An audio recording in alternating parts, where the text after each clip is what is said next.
Boas-vindas ao 46 Minutos, um podcast sobre vida, carreira, comunicação e as principais tendências do mercado, com foco no seu desenvolvimento pessoal e profissional. Esse podcast é um oferecimento da TA Consultoria e da Batida Perfeita. E você pode acompanhar os episódios no Spotify e no YouTube. Os links estão sempre aqui na descrição do episódio. Sempre trazendo conteúdo prático para impulsionar a sua carreira. Eu sou a Tiziana Arnaud, professora, mentora, estrategista de carreira, e é claro que eu não estou aqui sozinha. Comigo, minha best friend, Dalva Correia, professora e mentora de comunicação assertiva, acolhedora e autêntica. E aí, amiga, tudo bem? Tudo ótimo! E por aí, amiga? Certinho? Estou animada para a gente fazer barulho hoje nesse episódio. Estamos num dia lindo de sol, mas o fogo virá por outro caminho neste episódio de hoje. Dia lindíssimo no Rio de Janeiro. Tudo É uma bem. energia bacana para gente. Finalzinho de setembro, um climinha bem gostoso, bem bacana. E hoje o clima vai esquentar a beça aqui, Tícia. Estou animada, hein? Estávamos na expectativa desta visita ilustre no 46 minutos. Demorou um pouquinho, mas chegou. Estamos aqui, coisa boa. Quero dar as boas-vindas também para quem está nos ouvindo agora. E hoje o papo é com um cara que consegue fazer o RH rir e, ao mesmo tempo, pensar. Que habilidade, hein? Léo Kaufman é CEO e curador do RH Summit e uma das vozes mais provocativas, afiadas e autênticas do LinkedIn. Ele usa o humor como ferramenta estratégica para tensionar o debate sobre liderança, cultura corporativa, diversidade e inclusão, temas que atravessam suas redes, seus eventos e sua vida. Antes de virar referência no mundo do RH, Léo passou pelo Exército Brasileiro e por Contact Center. E foi justamente daí que ele tirou repertório e sensibilidade para enxergar e expor os absurdos que muitas empresas ainda fingem não ver. Ele está entre os 20 principais influenciadores de RH, segundo o Prêmio IBEST, e foi reconhecido como a terceira pessoa LGBT+, mais seguida do LinkedIn Brasil. Aqui é babado, meu amor. Meu Deus, hein? Não, aqui é babado. Tá pensando o quê? Vamos conversar sobre incoerência corporativa, saúde mental, employer branding, humanização no trabalho e, claro, fogo no parquinho. Seja muito bem-vindo ao 46 Minutos, Léo. É um privilégio receber você aqui para essa conversa tão importante. Gente, é um prazer estar aqui. Esse papo era para ter rolado lá no primeiro semestre, se eu não me engano, em abril. Isso. Mas a agenda do ser humano, né? Tô naquela fase de tudo na vida passa, nem que seja por cima da gente, mas passa, né? Então, passou o evento, eu achei que eu ia descansar, não descansei, viajei o Brasil inteiro, palestra para lá e para cá. E por incrível que pareça, meninas, se um dia alguém me disse que ninguém me contrataria por ser do jeito que eu sou, eu acho que esse ano provou que, peraí, ser diferente é o que faz as pessoas prestarem atenção, mas o meu ser diferente, eu sempre me defino como um provocador. Eu não sou o dono da verdade, eu não tenho a fórmula mágica e eu não tenho resposta para tudo. O meu papel, seja na internet ou seja no palco, é provocar. Eu quero que as pessoas olhem e me escutem ou me leiam e fiquem com aquela pulguinha atrás da orelha de: será que eu faço isso? Será que eu sou um profissional como esse? Será que a minha empresa é essa? Porque eu acredito que é a partir desse tipo de questionamento, da reflexão, que a gente gera alguma mudança. Porque o mundo já está com muita gente dona da verdade. Inclusive, ontem eu vi um post que é: quando foi a última vez que você viu alguém dizer que não conhece tanto sobre determinado tema, que não é capaz de opinar sobre determinado tema? Então, hoje em dia, todo mundo sabe tudo, dá um Google, um TikTok, joga no chat GPT e sai emitindo opinião ou se autodeclara um especialista em determinado tema. Então, meu papel, tanto quanto curador, quanto criador de conteúdo, é exatamente esse, de provocar as pessoas, para que elas riam, nem que seja de nervoso, mas que elas pensem sobre a forma que elas estão atuando, que elas pensem sobre a sua vida e sobre aquilo que elas estão fazendo no dia a dia, muito mais do que serem simplesmente conduzidas por alguém a fazer algo, que elas tenham senso crítico, que eu acho que é isso que está faltando muito no mercado. Sim, começamos esse episódio com essa entrada triunfante, né? Arrasou já na abertura. Que bom ter você conosco, querido. Finalmente nosso encontro aconteceu. Acho que mais do que isso é você fazer com que as pessoas parem e pensem, reflitam, sabe? Uhum. Porque hoje as pessoas estão ouvindo para responder e não ouvindo para poder entender ou refletir. Então, quando você traz a provocação, e a Dalva fala uma coisa que eu gosto muito, que é assim, ó, ironia é um recurso muito refinado.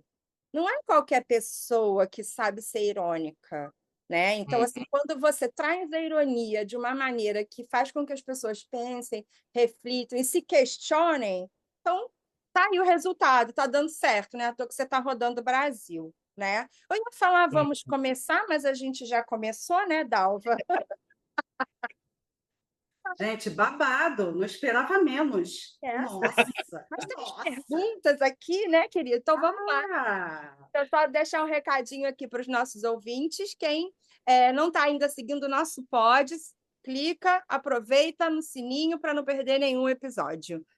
E aí, Léo, me fala. Vamos lá, vamos começar aqui com as nossas perguntinhas. O que que você considera o maior absurdo que o RH continua fingindo que não existe? Acho que assim, o absurdo que esse ano eu me dei conta, Tice, que está acontecendo, assim, sabe aquele lance do RH por amor? Quando eu vejo aquele RH por amor com o coraçãozinho, eu falo assim, Senhor, pelo amor de Deus, parem com isso. Parem de romantizar a nossa atuação. RH não é contratado para amar ninguém, ou como eu vejo muitas vezes, aí o RH precisa voltar a gostar de gente. O RH precisa entender de estratégia de gente.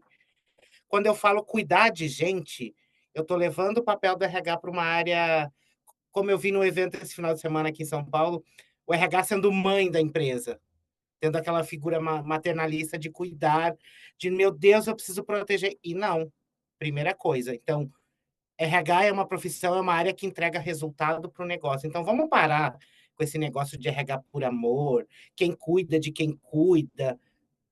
E hoje eu escrevi até no LinkedIn, meninas, que o maior cuidado que você pode ter com uma pessoa é respeito. Então, vamos começar respeitando as pessoas, que o resto todo funciona. Mas eu vou abrir a caixa de Pandora dizendo que tem coisas que o RH faz de conta que não existe, que quando você olha uma vaga, uma página de carreiras, as vontades assim, amigo, você escreveu, você vive isso que você escreveu? Ou alguém disse que era legal, ou foi o ChatGPT que escreveu para você? Se você não vive o que você escreveu, você está enganando uma pessoa que vai investir tempo, vai entrar na sua empresa, vai passar todo o processo seletivo e quando ela passar da catraca, ela vai ver que não é aquilo. E ela não vai permanecer. E eu quero, assim, muito provocar esse RH que a gente foque muito mais em ser alguma coisa do que em parecer qualquer coisa. E tá tudo bem você não estar pronto. Chega daquele RH que tem que mostrar só o case bonito. Aquele case de premiação. Eu quero que você abra sua cozinha, que você conte que às vezes você está trabalhando com equidade de gênero e você ainda está com 20% de mulheres na sua liderança, mas você tem consciência disso. A consciência é o primeiro ponto para você mostrar que está fazendo. E não você esconder, sucumbir ou fazer de conta que agora, por exemplo, vamos chegar em outubro, né, meninas? Tem aí outubro rosa, que eu adoro fazer a pergunta para alguns RHs e para alguns gestores. Legal sua campanha do Outubro Rosa, mas quando uma mulher precisa sair para fazer o exame, qual que é a reação da sua liderança? Alguém vai torcer o nariz? Ela vai deixar de ser promovida por isso? Ela vai ser vista como menos comprometida por isso? Então, apaga o post e vai cuidar primeiro do que está sendo visto, do que está sendo feito, e muito mais do que está na rede social, um post numa fachada, vamos focar em construir os pilares primeiro, para depois isso transparecer na fachada da sua empresa, que os colaboradores que trabalham com você falem sobre isso de forma orgânica, muito mais do que você, como marketing, usar isso como ferramenta para atrair pessoas que, na verdade, vão cedo ou tarde perceber que nada daquilo é verdade. Então, vamos parar de querer parecer, de querer um mundo perfeito, de querer construir uma linda fachada, se quando alguém for no Glassdoor ou no LinkedIn vai ver que nada disso é verdade. Então, vamos parar de fingir que existe empresa perfeita. E qualquer empresa que ganha um selo, que ganha um reconhecimento, aquilo quer dizer que a empresa é um bom lugar para trabalhar. Não existe empresa perfeita. Ninguém está dizendo que é perfeito, assim como nós, como colaboradores, também não somos perfeitos. Então, perfeição não existe em nenhum dos lados. Então, vamos parar com isso e acordar para a vida e perceber o que, que a gente precisa fazer de urgente agora? É porque fica muita fantasia, né, essa história do RH por amor, né. Eu já fui uma pessoa que tinha muito essa visão ali, que tinha que ser esse lugar do amorzinho, até o dia que eu tomei uma raquetada no meio da minha cara, e eu falei assim: "Gente, é isso, né, o RH cuida aqui das pessoas, está aqui o tempo todo lidando com pessoas, isso aqui nem que cuida do RH? Ninguém, né". Então, Uhum. assim, vamos entender que aqui precisa ser um lugar, de equidade mesmo, que todos estão, né, são funcionários e todo mundo precisa ser respeitado e ser bem tratado, não existe RH é mais ou menos do que as outras pessoas da empresa, e não é uma sala de terapia, né, o RH é uma área estratégica, então o pensamento precisa ser estratégico mesmo, né. E eu gosto desse ponto, Tice, que você traz, que a galera não se dá conta que RH também é um funcionário. Uhum, não. Ai, mas o RH não demite o líder tóxico. Se o diretor olha para o RH e fala assim, a Tice bate 200% da meta todo mês, não quero demitir. E aí o RH faz o quê? Nada. Aí o RH não deixa trabalhar remoto. Quem define a política de trabalhar remoto ou presencial não é o RH. Mas, assim, a gente tem que cobrar acima. Quem define as coisas está acima. Tudo bem que o RH não pode ser conivente, mas muitas vezes ele está de mãos atadas, assim como qualquer outro colaborador da história.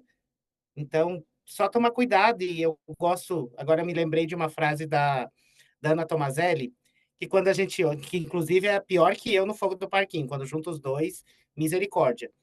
Ela falou uma frase que ficou muito gravada para mim. Quando a gente olha a página de carreira, parece um filme do Tim Burton. Tá tudo lindo, colorido, maravilhoso. Quando você passou da catraca, é um filme do Tarantino mesmo, é sangue para tudo que é lado.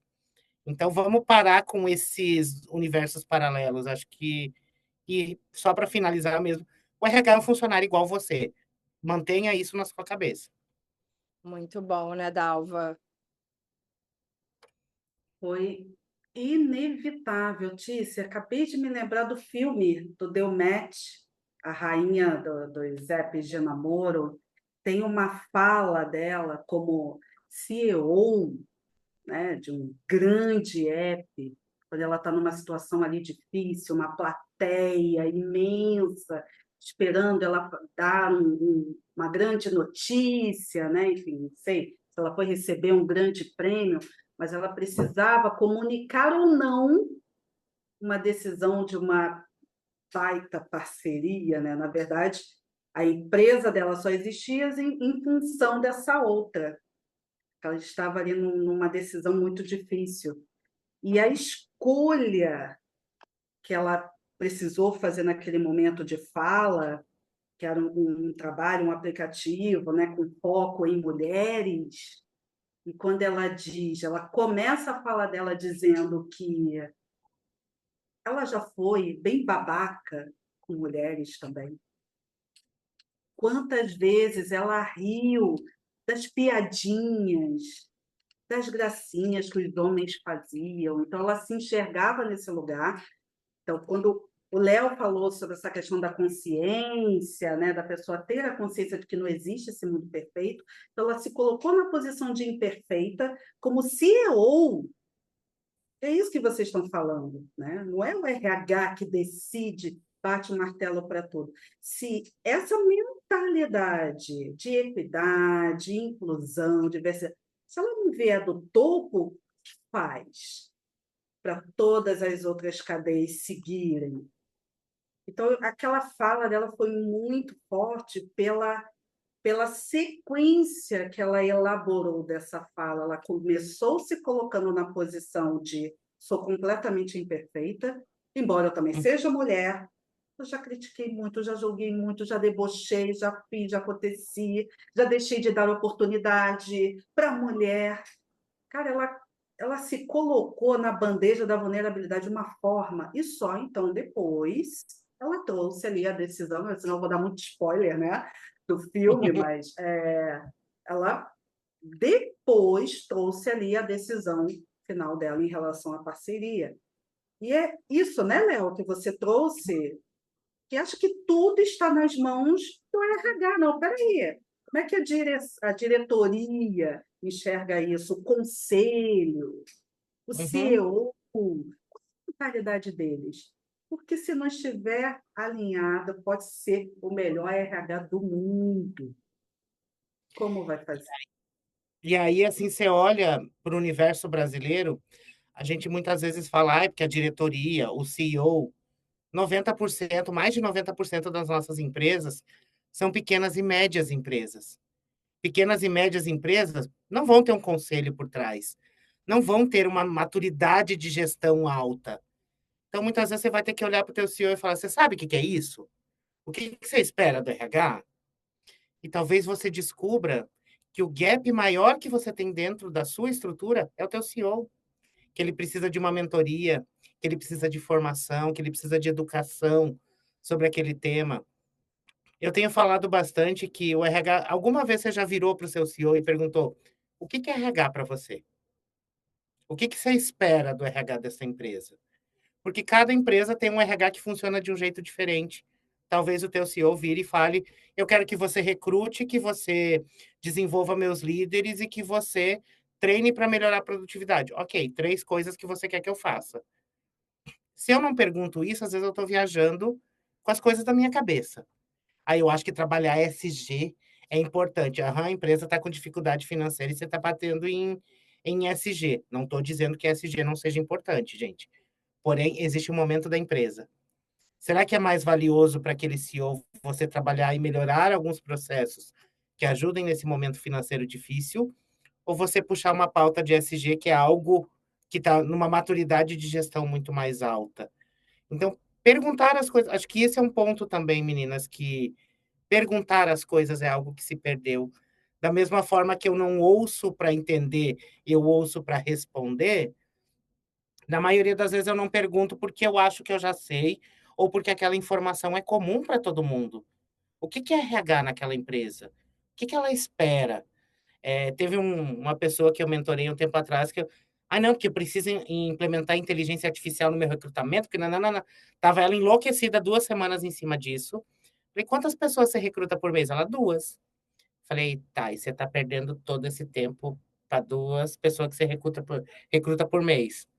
Será que não tem uma outra prioridade? E aí, agora em outubro, a gente vai começar a viver aquela época que vem aquela enxurrada de tendência, né? Ai, tendência de RH para 2030, para 2026, e vamos lá. E quando você olha, por exemplo, o desenvolvimento de líderes, se você voltar lá em 2015, isso já era uma tendência de RH. Então, isso não é uma tendência, isso é uma pendência de RH. É um trocadilho que eu tenho feito, desenvolvimento de líderes, questão de equidade, diversidade, equidade e inclusão, e tantas outras coisas que alguém está te dizendo que é tendência, mas na verdade a gente já devia estar fazendo. Então, acho que o que está faltando neste momento, não só no RH, mas como um todo no mundo, é um senso crítico. Quando você recebe uma informação, você olhar e falar: será que cabe na minha realidade? Será que eu preciso fazer isso nesse momento? Ou será que alguém me disse que eu preciso porque essa pessoa quer me vender alguma coisa que para fazer eu vou precisar da solução dela? Então, esse senso crítico ele precisa voltar a existir com muita urgência, porque aí é a virada de chave, a pessoa olhar e falar: será mesmo?" E pesquisar sobre aquilo, por favor. Léo, não é fácil, mas que bom que você está aqui, né, para alertar, para trazer essas provocações. Eu acho que é um baita conhecimento, né, Tice? Como eu costumo dizer, Hashtag aula para os nossos ouvintes. Léo, por que ainda é tão difícil falar de saúde mental sem parecer papo de happy hour no LinkedIn? Porque as pessoas não correlacionam isso com dinheiro. Eu tô eu tenho puxado bastante também esse ano. Volta lá no seu departamento pessoal. Quantos afastamentos você teve esse ano? Vai lá, investiga. Quantas pessoas saíram por causa, na entrevista de desligamento, falaram que estão saindo por causa de determinada postura, de determinado comportamento, ou porque a cultura da empresa é tóxica. Quantifica, volta lá, faz o cálculo. Uma pessoa afastada durante 7 dias, ela está deixando de produzir, mas ao mesmo tempo ela é um custo para a empresa. Quanto é esse custo? Como que eu transformo esse papo de psicólogo, que quando a gente vai falar de saúde mental, você já vê o senhor revirando o olho. Falei, lá vem o papo de psicólogo de novo. Vamos lá. Quanto custa? Volta para dentro de casa.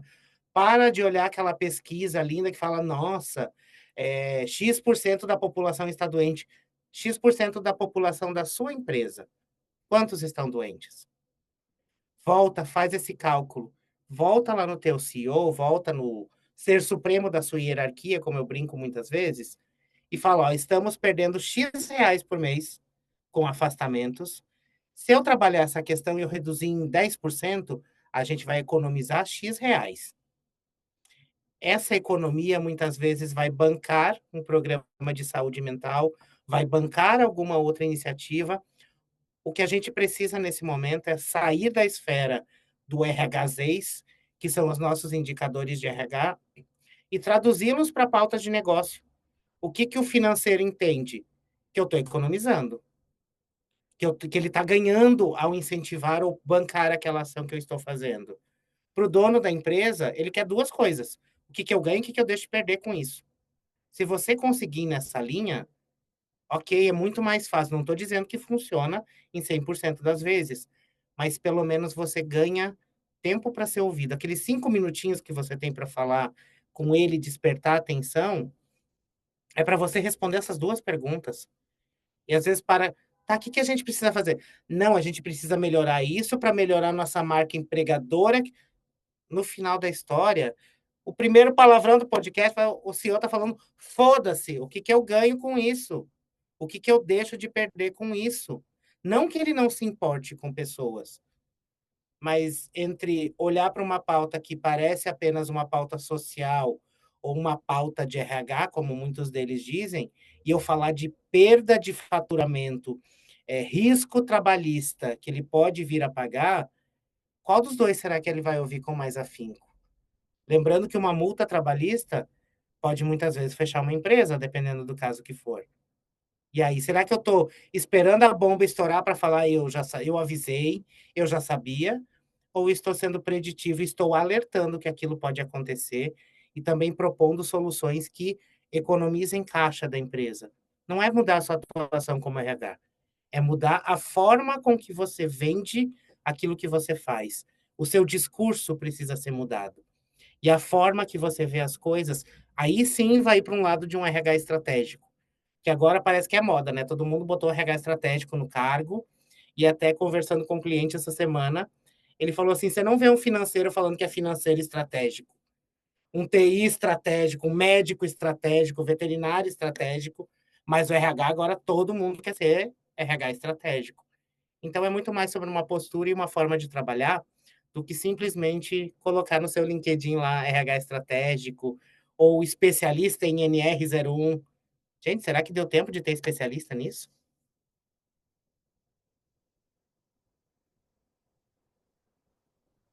Ô, Léo, é tudo uma questão de moda, né? Uma pessoa faz, aí vem um monte de macaco de imitação, né? Todo mundo vai Uhum. repetindo.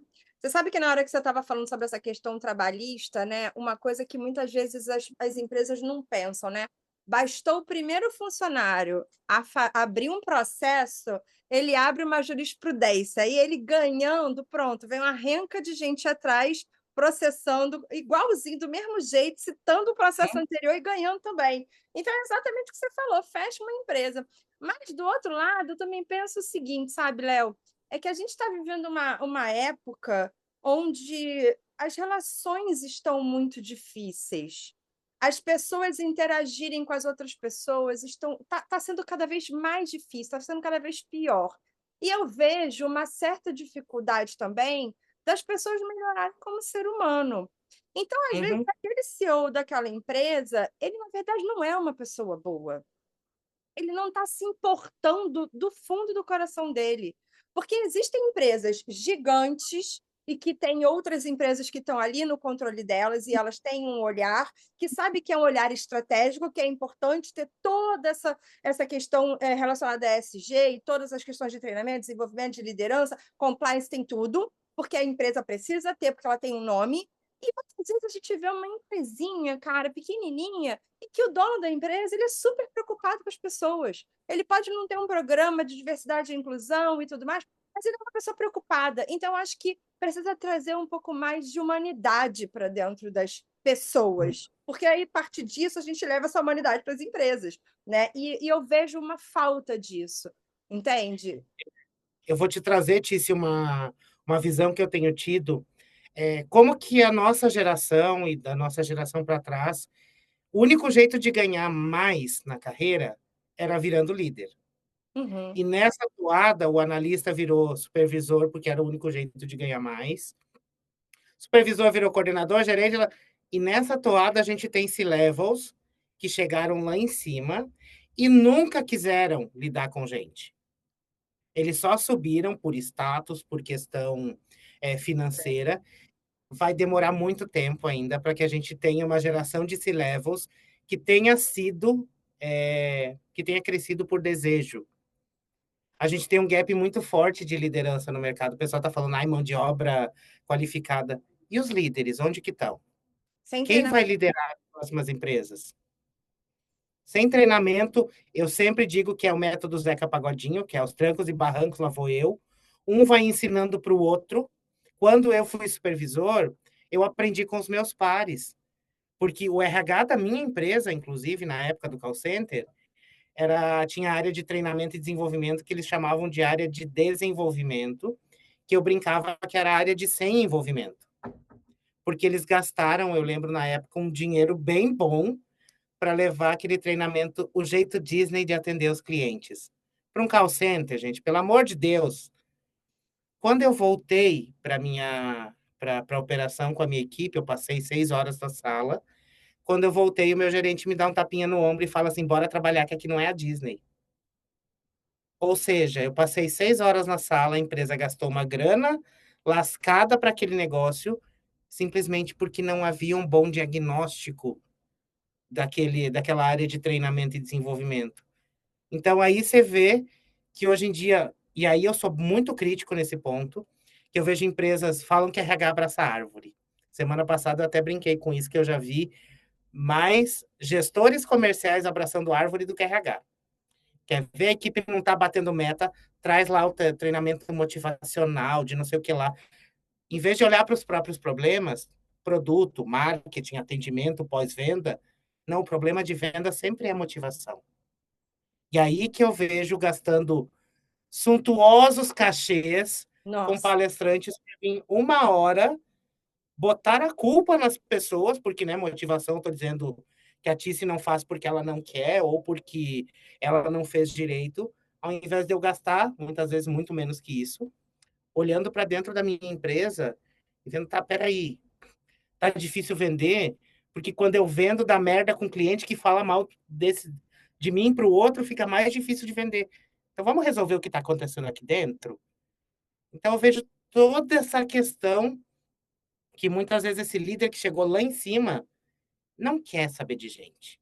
O único jeito de sensibilizar, e esse sensibilizar eu vou colocar entre aspas, é a meta que ele tem. Ele tem uma meta de faturamento, uma meta de economia. O financeiro, se no comercial a gente tem meta de venda, no financeiro eu tenho meta de economia, o saving que eles chamam. A única forma, muitas vezes, de sensibilizar esse financeiro ou esse diretor é falar para ele: peraí, ó, se eu fizer isso, eu vou te ajudar a economizar com tal coisa. Você ganhou um aliado, você sensibilizou, entre aspas, esse profissional para que ele te ajude. é da forma certa, é pelo meio que deveria, a pessoa deveria ser humana e entender que aquilo é necessário. Porém, neste cenário que a gente tem, o jeito de eu conseguir esse aliado, e aí é ser estrategista, eu conseguir esse aliado de outro jeito, sem que eu fira mais nada do sistema, sem que eu prejudique alguém, eu estou sendo estrategista. Acho que é nessa linha que a gente tem que ir. Léo, e quem desenvolve e aperfeiçoa a comunicação dessas pessoas, Léo? Gente, eu fico para morrer com a falta de investimento das empresas em capacitações, né, programas de desenvolvimento, de liderança, falando sobre comunicação. As pessoas não sabem conversar. Uh-uh. Conversar. Ah, eu preciso dar um feedback. Ah, deixa para amanhã. Não sabe, completamente perdida a pessoa, não sabe como começa, não sabe como é que termina, mas o que vai pensar de mim, aí eu vou desagradar, e eu sou aquela pessoa que quero manter a minha imagem. Uhum. Cadê o desenvolvimento, o trabalho para poder ensinar as pessoas, já que as pessoas não sabem conversar, já que elas não sabem dar um feedback, só dar feedback, já que elas não sabem, nossa, já que elas não sabem recrutar, já que elas não sabem dar uma promoção, fazer uma demissão, enfim, não sabem nada, de nada. Uhum. Conversar com o time, não, vai lá, senta com o teu time, é como você falou, o cara está no fantástico mundo lá de Bob, não, tá tudo lindo, maravilhoso, vamos tocar, né? Dentro de uma área comercial, como assim, gente? Tem que falar Uhum. sobre o que precisa ser falado. Ficar maquiando, com aquele medo de será que eu vou desagradar? Poxa, é tudo tão bacana, somos uma família aqui. Nossa. Quando eu Somos vejo uma família. essa, eu reviro tanto o olho que eu chego a enxergar meu crânio aqui, gente. Eu amo o Somos Léo uma revirando o família. olho, gente. Cada vez que alguém fala isso, morre uma árvore, né? Ah, Cansa, cansa. A gente Muito fica ali. ranço, né? São Vai essas aprender coisas a prontas, conversar, né, poxa. Dalva? O tempo todo as pessoas ficam repetindo. É a história do macaco de imitação, né? O tempo inteiro falando o que o outro fala. É. No, nas Somos mesmas. uma família disfuncional pra caramba. Mas Muito. muito e aí, gente, disfuncional. é mais um reflexo de quem está lá em cima. Eu gosto muito de uma frase do Luciano Santos, que ele fala que por trás de todo líder ruim tem um pior ainda. Que aí você vê, por exemplo, se o diretor lá em cima não dá feedback para os seus gerentes, automaticamente ele entende que não é importante. Automaticamente ele não dá feedback para. E isso chega lá na ponta. Então, às vezes, o líder que está lá na ponta, que assim, o pior lugar para você estar na hierarquia de uma empresa é a liderança mediana. É a sua primeira liderança, normalmente. Porque a porrada que você toma da sua equipe, porrada que vem de cima. E todo mundo acha que assim, Dalva, agora você é supervisora. Então, no dia seguinte eu já passo a te cobrar como uma supervisora que já sabe tudo. Eu nunca recebi um treinamento para dar demissão, por exemplo. E teve um dia que eu tive que demitir 35 pessoas num dia. Como que eu fiz? Do jeito que eu conseguia.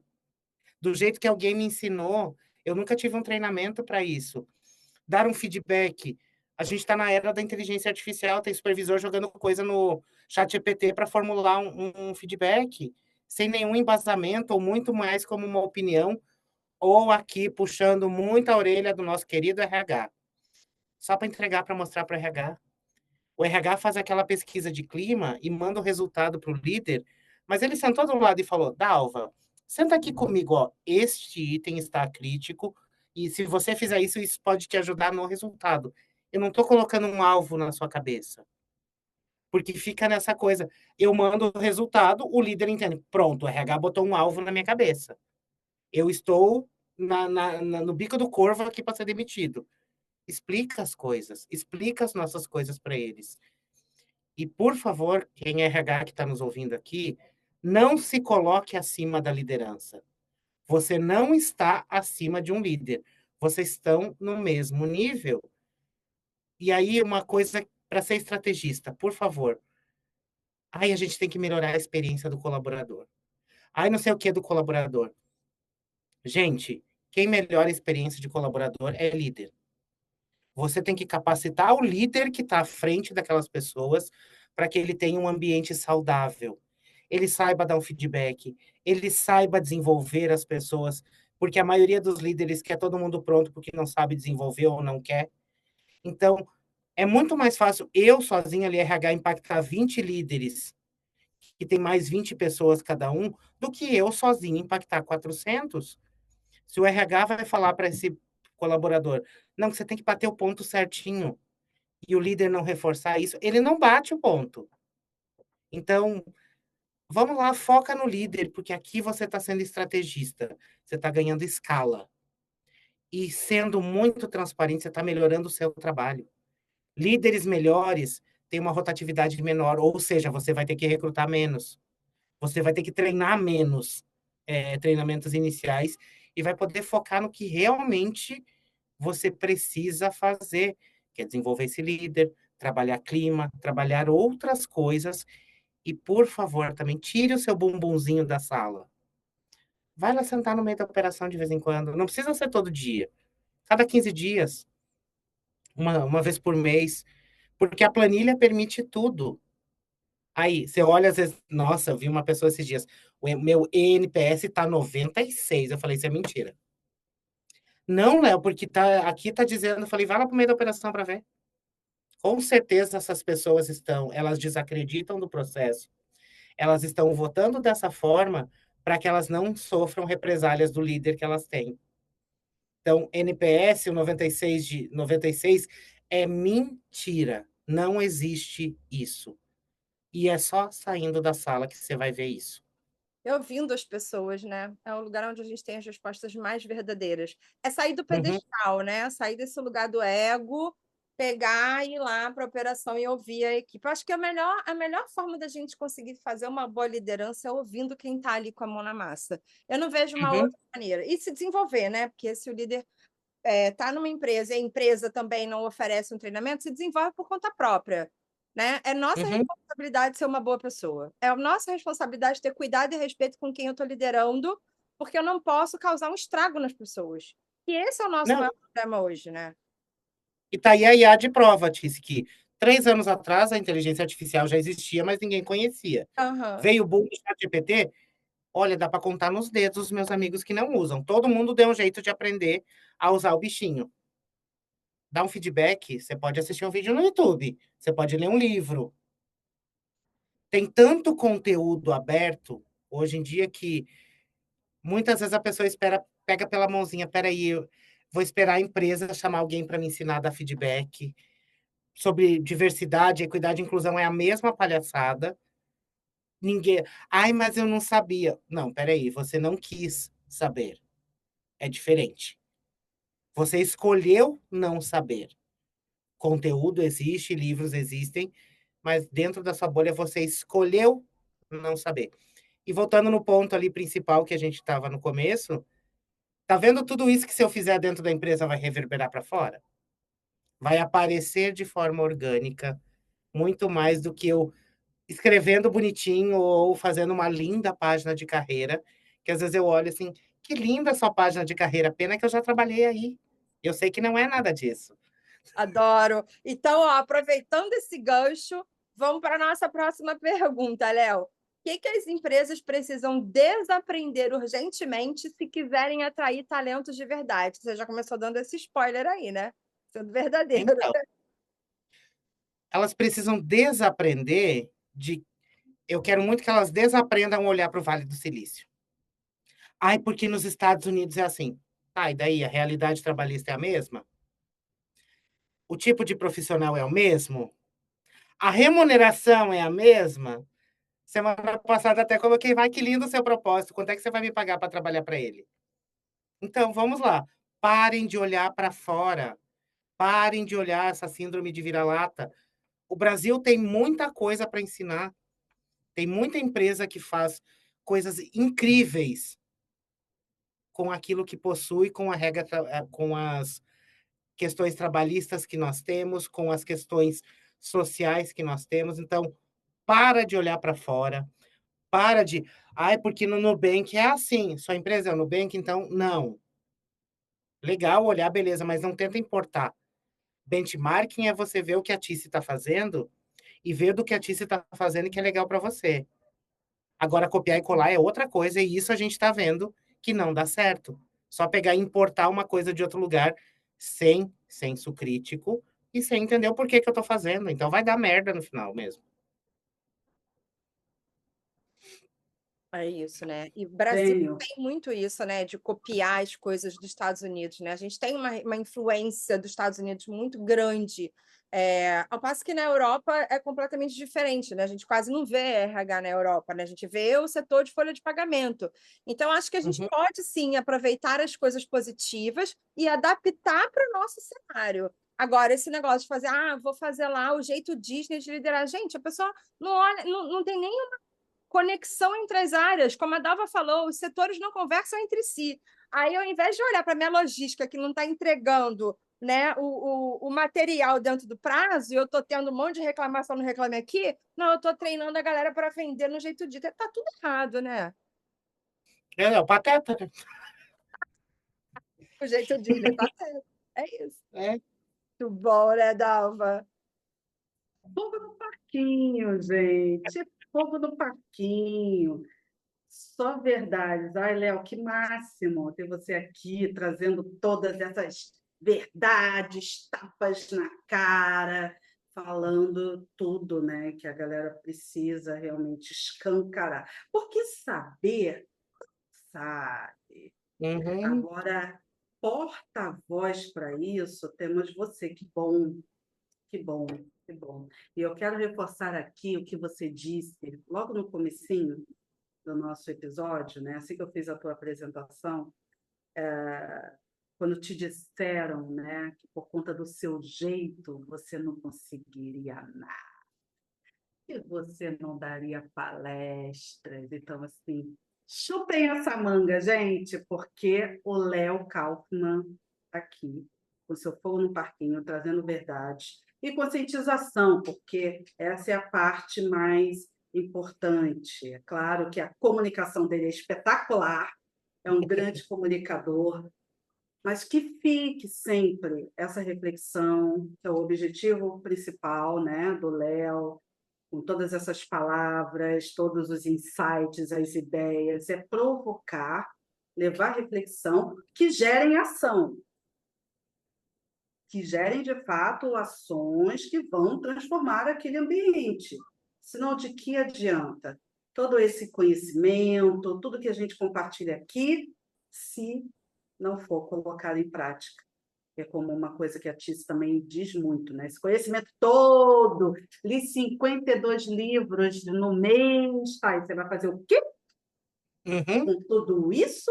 Nossa, eu ouvi o Léo Calfi, caramba, ele é incrível. Consegui até mandar uma indireta para o meu líder, também ouvi-lo, também escutá-lo. Tá, e além disso, o que você vai fazer mais, né? Por você. A Tícia acabou de falar agora sobre autorresponsabilidade. Nossa, estou dentro. A empresa não está fazendo, ela não colocou aqui, não contratou o treinamento. Então, eu vou buscar esse treinamento, eu vou buscar uma mentoria. Ué, temos aqui 3 profissionais incríveis, mentores, estamos à disposição, não é não? Vai Exatamente. buscar o seu Desse jeito. desenvolvimento, vai buscar ver se a empresa consegue subsidiar um valor 100%, 80%, assim, que seja, mas vá atrás do seu. Porque, olha, não saber conversar, não saber falar e continuar tocando o jeito diz, desse jeito diz, não dá mais. Pessoas, né? Que eu acho que isso que é muito grave. É causando problemas de saúde mental nas pessoas. Isso é uma responsabilidade muito grande, Exatamente, né? Então, isso eu é acho que muito também é uma questão de grande. consciência. Porque eu acho que assim, a gente escuta muitas pessoas falarem: porque eu tive uma liderança tóxica. Várias pessoas tiveram. Mas alguém tem o hábito de falar, eu fui um líder tóxico? Ninguém assume as merdas que fazem. Ninguém é capaz de jogar lá no LinkedIn e falar assim: olha, eu sou um líder tóxico. Eu causei mal às pessoas. Porque todo mundo é vítima. Todo mundo sempre Uhum. tem uma história muito triste para contar. Eu já falei isso, sempre falo isso na sala de aula, Léo, que eu já mentorei muita gente, dando muito treinamento para liderança, e todas as pessoas, 99,9%, disseram que foram vítimas de uma demissão e foram muito injustiçadas. Ninguém é capaz de falar assim, não, eu realmente fui uma pessoa ruim, eu realmente não entreguei o meu trabalho, eu realmente vacilei, eu não fui um bom profissional. Não, todo mundo é vítima. Então, isso, para mim, representa uma falta de autoconhecimento muito profunda. Porque você dizer que você fez merda é muito difícil, né? Assim como no Uhum. relacionamento é muito difícil você falar, não, o casamento acabou porque eu não fui uma boa pessoa. A gente tem que olhar Uhum. para a nossa parte no problema, né? Então, eu acho que é parar com essa fantasia, né, da questão da saúde mental, que a gente sempre é vítima. Não, eu também posso ter sido a pessoa causadora da dor de alguém. E se questionar, o que eu preciso melhorar em mim para que eu não perpetue isso nos outros lugares que eu for trabalhar? Porque se a pessoa não melhora, não adianta, né? Ela está nessa empresa hoje, saiu, foi para outra e vai continuar fazendo mal para as pessoas em outras empresas. Então, acho que o negócio está bem sério, assim, sabe? Isso é uma coisa que me toca demais, porque eu vejo. A gente está no Setembro Amarelo, né? A gente sabe o quanto isso é impactante na vida das pessoas. Eu tive uma liderança muito tóxica, mas eu nunca vi ninguém assumir que foi um líder tóxico. Nunca, nunca. Isso, para mim, é muito assustador. Mas é isso. E aí, acho que a provocação que eu também deixo sobre isso, Tícia, é todo mundo fala que a pessoa tem que saber dar feedback. E quem é que está ensinando ela a receber? É Hum, uma mão de é uma mão dupla. Ao mesmo tempo que eu estou dando feedback para alguém, a Sempre. Tícia pode virar e falar: "Léo, não, não, não, não, não". E eu também tenho que ter maturidade de ouvir aquilo não como um ataque. não é uma coisa pessoal, é sobre o trabalho que você está entregando, né? É sobre o seu serviço, Uhum, não é sobre você. Mas eu acho que é isso, é essa coisa. A gente já falou em alguns episódios aqui, né, Dalva, do adulto infantilizado, né? Das pessoas que não estão tendo capacidade de se relacionar. E aí tudo elas levam para o lado pessoal, aí vira aquela chuva de mimimi que aí a gente é atacado se a gente fala que é mimimi, né? Então, assim, a gente tem que ter um cuidado de como a gente fala sobre isso, mas acho que é o nível de maturidade dos profissionais mesmo no mercado. Eu, como professora, eu falo muito isso para os alunos. Gente, é todo mundo adulto aqui. Vocês têm mais de 18 anos. Meu filho tem 18 anos. Então, eu falo, você agora é adulto. Vamos ter responsabilidade de adulto e agir como adulto, porque o mercado de trabalho vai contratar adulto. Ele não está você como adolescente para você entregar um trabalho. Então, o comportamento ele precisa ser desenvolvido. Né? A gente não está ali só para aprender a parte técnica, a gente tem que aprender a parte comportamental também. E essa é a mais difícil. Então, olha uhum. quanta coisa que ainda precisa melhorar, né? E a gente sabe que o RH muitas vezes não vai ter recurso para estar desenvolvendo uma empresa inteira, mas cabe a pessoa também ter essa consciência do autodesenvolvimento, né? É isso, é por aí a gente vai. Acho que olha para si. É muito fácil criticar o outro, mas aquela vozinha que está dentro da gente, que a gente sabe, às vezes Merda, né? presta atenção nela. Não dá tanto ouvido assim, senão ela te sabota, mas ouve um pouquinho do que ela está dizendo. É isso. Todo mundo sabe, lá no fundo, É, quem é? No Hum, fundo mesmo. o espelho responde, gente. Oh, Dá-lhe um pulinho no espelho rapidinho. Vai lá no uhum, espelho, só, sabe aquela resposta que você quer tanto ter? Você olha no espelho. Tá? Aquele culpado. Quem é o culpado, a culpada? Tícia, nos meus treinamentos eu também falo tanto sobre. Acabou aí o jardim de infância? Olha, eu sou paga para isso. Para chegar lá e falar, e aí? Agora que todo mundo, né? Agora a gente vai ter um comportamento, uma comunicação de pessoas adulta. adultas. Vamos lá? Vamos começar? E aí a gente fica na mesma página para poder tocar o barco, porque se não for assim, eu sei que para o RH é muito difícil. Sempre quando eu faço reuniões, né, de prospecção, eu falo, deixa comigo, eu sei que para você, RH estratégico, né, Léo? O RH estratégico. Eu sei que para você pode ser, né, muito complicado abordar determinados assuntos, Mas pode deixar que eu falo. Todo mundo na mesma página, todo mundo é adulto, vamos acabar com essa infantilização, essa forma de se comunicar, batendo pezinho, líder dizendo, vai ser assim porque eu quero. Oi? Uhum. Porque eu quero, ainda bate mesmo o pezinho ainda no chão. Você vê o pezinho batendo. O que é isso, Manda gente? quem pode, obedece quem precisa, né? E tem conta para pagar. Obedece E quem tem tem poder. conta para pagar. Acabou já? Já acabou a festinha, o circo? Acabou? Então, beleza. Então, agora a gente começa. É bem por esse caminho, mas ainda bem que existem nós aqui.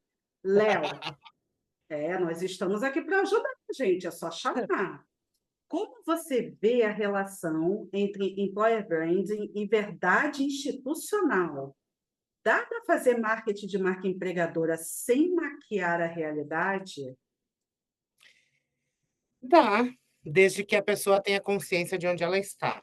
Ela trabalha o antes, employer branding, marca empregadora, toda essa parte de marketing de atração é efeito. Onde que está a causa? Se você está trabalhando na causa, o efeito vai aparecer. Se você está só preocupado com o efeito, desculpa, facilmente alguém vai te desmentir, seja em rede social, ou seja, em qualquer outro momento. Você está num evento e alguma coisa, alguém vai levantar a mão e vai falar, isso é mentira. E aí, o que que é melhor? Você ser de verdade ou você viver sempre com essa assombração de que alguém pode te desmascarar em algum momento? Então, eu prefiro a tranquilidade de aparecer muito menos, mas estar fazendo de verdade, do que aparecer correndo o risco de alguém me desmentir a qualquer momento. Então, foca na causa e menos no efeito, gente. Vamos lá. É muito bom, Léo. Até porque fica feio, né? Fica feio, né? Uhum. Fica feio. E aí, Dalva, estamos chegando ao fim, né? Como que a gente sobrevive depois desse episódio com o Léo, gente? Ai, Me tá tão fala. gostoso, né? Tá tão bom. Me deu até mais calor aqui, porque o papo, né, bem quente. É uma pauta quente extremamente necessária. A gente precisa falar mais sobre isso, né, para poder dar aquele se liga nas pessoas, sabe? Aquele acorda, meu irmão. Tem que acordar para a vida. O que você está fazendo? Sabe? Esperando que saia um coelho da cartola, né? Vira um grande salvador da pátria aqui no seu setor. Não vai vir. Não vai vir. Não, vai. Ai, que delícia. Léo, muitíssimo obrigada, de coração. Imagina, Demorou, veio, causou, arrasou, muito fogo no parquinho. Obrigada, viu? De coração. obrigado, meninas. Obrigado Tá pelo ótimo. convite. E a gente se encontra pelas lives, pelos eventos da vida, para a gente certeza. trocar muita coisa, falando a verdade. E como eu brinco muitas vezes, eu falo do mundo corporativo de um jeito não tão corporativo, mas que faça com que as pessoas pensem e façam algo diferente do que sempre foi feito. Você faz isso muito bem. Obrigada por estar aqui com a gente. Obrigado. Brilhou. Vamos lá. Pessoal, chegamos ao fim de mais um episódio de 46 minutos. Muito obrigada a você que nos acompanhou até aqui. Avalie o nosso podcast clicando nas estrelinhas. Isso é muito importante para nós. Um abraço. Beijo. Tchau, tchau, gente. Tchau, tchau.